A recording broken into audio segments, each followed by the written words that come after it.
For the first time in a while, we are seeing a decrease in the average sold price year to date for Eagle River.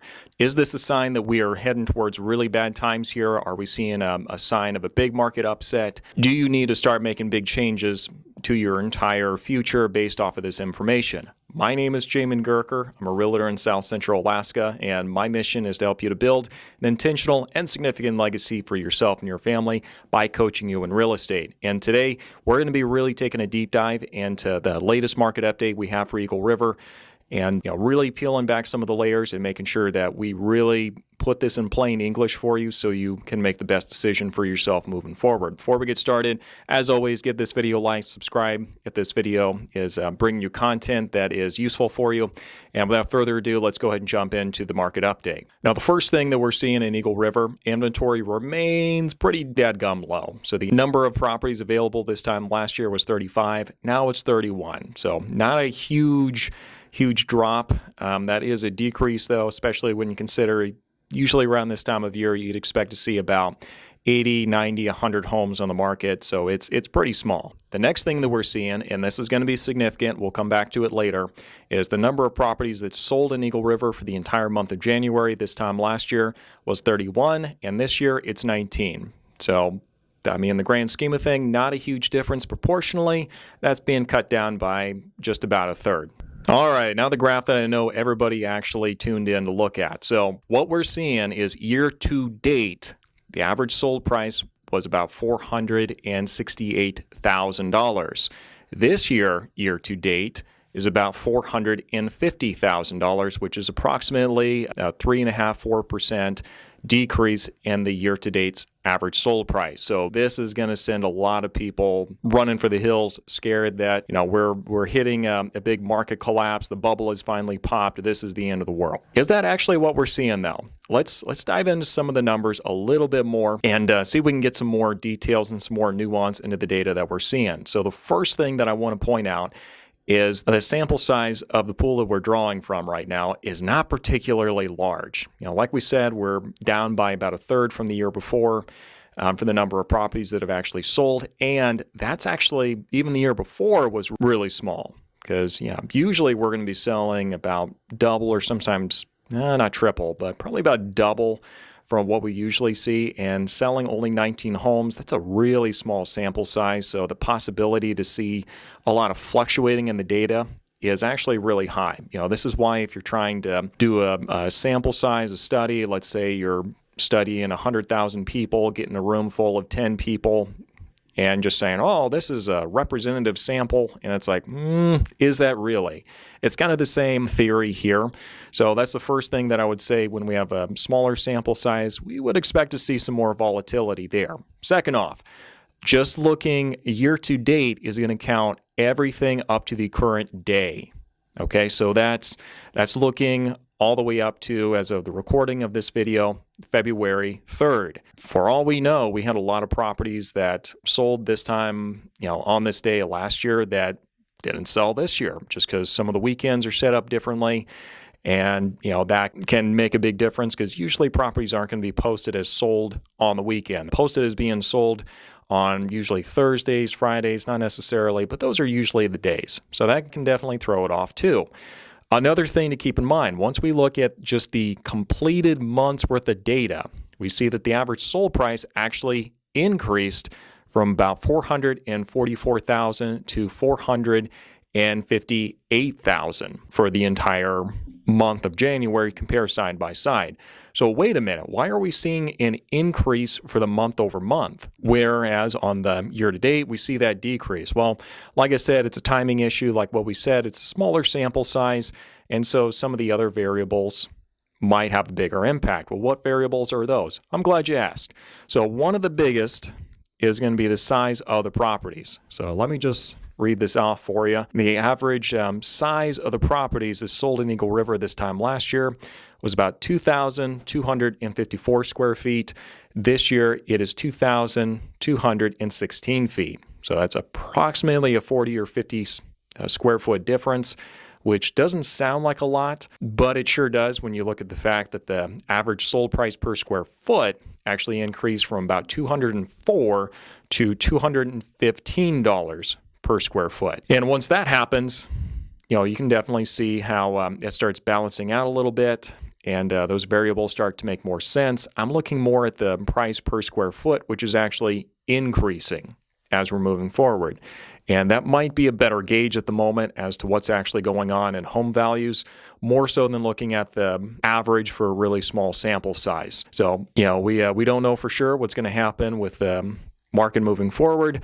As far as the property values, what we do know is the data right here in front of us. It's a little bit more nuanced and actually does show an increase for the home values for properties in the residential category. So we're going to go ahead and keep an eye on this in the next couple months. Let's go ahead and switch gears and take a look at condos.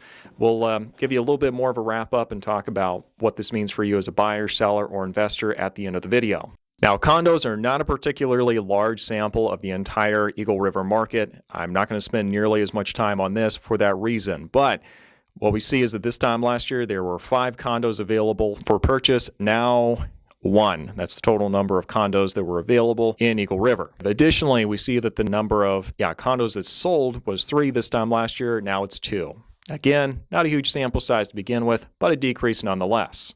Last but not least, we see that the average sold price went from about $297,000 to $234,000 this year to date. Now, we've already discussed what the differences are between month of January 2022 compared to the entire month of January 2023 and the year to date. So we can obviously expect a big difference there, but that is over a 20% drop in the sold price. And we can understand why. At this point, we are expert analysts when we're looking at statistics, and we know it's a super small sample size. Only a handful of condos have actually sold.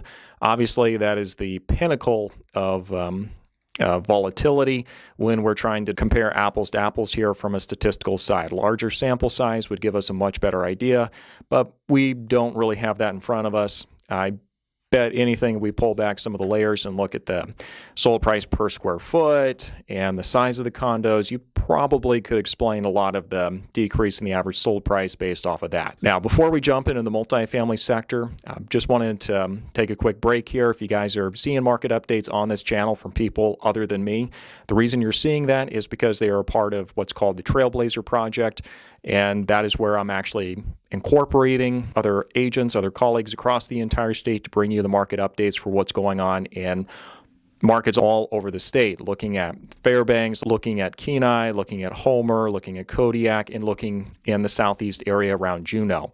So if you see market updates coming in from people other than me, that's what's going on there. And real quick, for those of you who might be new here, I also do host a podcast called the Alaskan Journey Podcast, where I interview people who have recently moved up here and other local market experts and economists. So do make sure you go check that out and in the description section down below. Now, let's go and finish today's market update looking at what we can look at from the multifamily segment here in Eagle River. All right, well, this should be pretty easy to do the market update for multifamily here in Eagle River. So this time last year, there were actually 2 properties that were available in the month of January. This year, nothing. That's right. For the month of January in Eagle River, nothing was available for multifamily, according to information from the Multiple Listing Service. Not surprisingly, the number of properties that sold in January of 2023 was 0, and the number of properties that sold in the previous year in January was 1. So not a huge sample size to begin with, but that actually got reduced to 0. All right, there's really not much to report, obviously, for the average sold price because no multifamily properties have sold just yet here in Eagle River so far for the year. Average sold price year to date this time last year was about $606,000, and we've yet to sell something here in Eagle River. Usually, Eagle River is going to be a pretty popular place for investors just because the cap rate is going to be lower. And that means that usually you're going to have less of a headache as far as the managing of the property, and you're going to have fewer issues that you're going to have to parse out and deal with. So for that reason, it's pretty popular for investors. And so I'm not surprised that we're seeing a much higher average sold price here in Eagle River compared to what we would find in other areas. Now, let's go ahead and give you just kind of a quick summary for what all this means for you as a buyer, as a seller, and as an investor. So number one, as a buyer, I would not read too much into the headlines of what we see right now about the average sold price is collapsing here in Eagle River. Because as we've shown, once we look at the month of January of those 2 years, compare side by side, we actually are seeing an increase for the average sold price. Once we do year to date, then it starts throwing things off. Like I said, the timing of when the weekends are, I think that can really throw things off a bit. The size of the properties can throw things off even a little bit. Change in the overall size of the properties being bought and sold, that's going to make a difference. And for it to show up as an average, that's pretty significant. Next, we see the average sold price per square foot actually has increased. So our values actually going down, I really don't think that bears out in the data that I have in front of me. Because if it did, you think it would be more reflected in what we have in front of us, but it's just not. So does this mean that we just put the blinders on and say, oh, everything's okay? Well, no, it didn't say that. This is really important to make sure that we stay on top of what's going on, that we understand where we are in the market, and that we really do watch these indicators. This isn't a trend yet that we're seeing a decrease. Not even sure if it's a decrease just yet, as we said, but even if it were a decrease, I'm not really sure it's not a trend yet because it's only 1 month. So when you're tracking stuff at the federal level, historically, they want to watch things for an entire quarter before they declare, something like, let's say, a recession. And we definitely want to do the exact same thing here. If I'm seeing a decrease in the average sold price for, 2, 3, 4 months, then that's going to be something I say is more of a trend. Right now, this could just be a one-off, just with a lot of weird variables we have going on in January, with it being a smaller sample size, the timing, and a bunch of other factors that are going on. So if I'm a buyer, I'm looking at this, I wouldn't just say, well, the market's collapsing, I'm just going to wait and pick up the pieces and get a great deal on the other side. I'm not really sure that's where we're at. Like I said, I'm seeing an increase for the average sold price per square foot, and I'm still perfectly fine to be looking at properties myself. And the big thing to know right now is that if interest rates do go up higher, then that's not going to make it easier for you to find a place during a time of inflation. It makes way more sense for you to lock something in and have your number one line item on your personal budget, which is usually going to be your housing, locked in, and making sure that that's not fluctuating up and down anymore, because rents are probably going to continue going up for the foreseeable future as long as inflation continues to rise. Nobody likes it. That is just a rule of economics, though. As a seller, the main thing for you to remember right now, just because you heard that your neighbor sold a couple summers ago and they got this awesome deal, they got like $50,000 over asking price, and people were offering straight up $10,000, $20,000, $30,000 in cash for the pleasure of buying their house and waiving inspections, all of that. Okay, we're solidly not in that market anymore. And the main thing you got to keep in mind right now, no, the market's not collapsing, but you also need to make sure you price your properties aggressively, because properties are hanging around on the market a lot longer now than they were before. And once you've been on the market for a while, you start looking like old fruit at the supermarket, and people don't see it as being as valuable, and they'll see it as an opportunity to really start playing a hardball with you on the negotiations. Best thing you can do, price your property aggressively, do really well on the staging and the marketing to make sure you get it in front of everybody, and make sure you stay really, really informed on what's going on in the market. Now, for investors, if you're looking to jump into investing, usually that's going to be multifamily. Eagle River is a solid place to do that. Feel free to reach out to me. Let's chat a little bit and see if we can find something for you. It might be off market, or you can wait a little bit and see what you can find. The big thing right now is to make sure you're running all your numbers and being pretty conservative, because investors can really...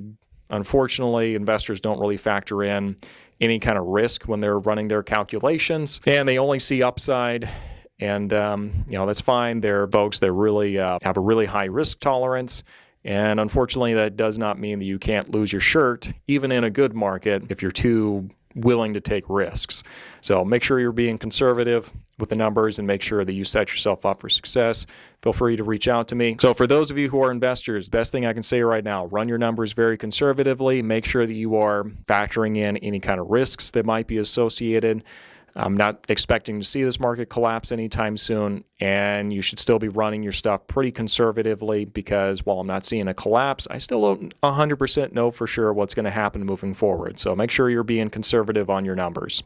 I sure hope this has been useful for you, and if it has, make sure you give this video a like, and we'll see you next time.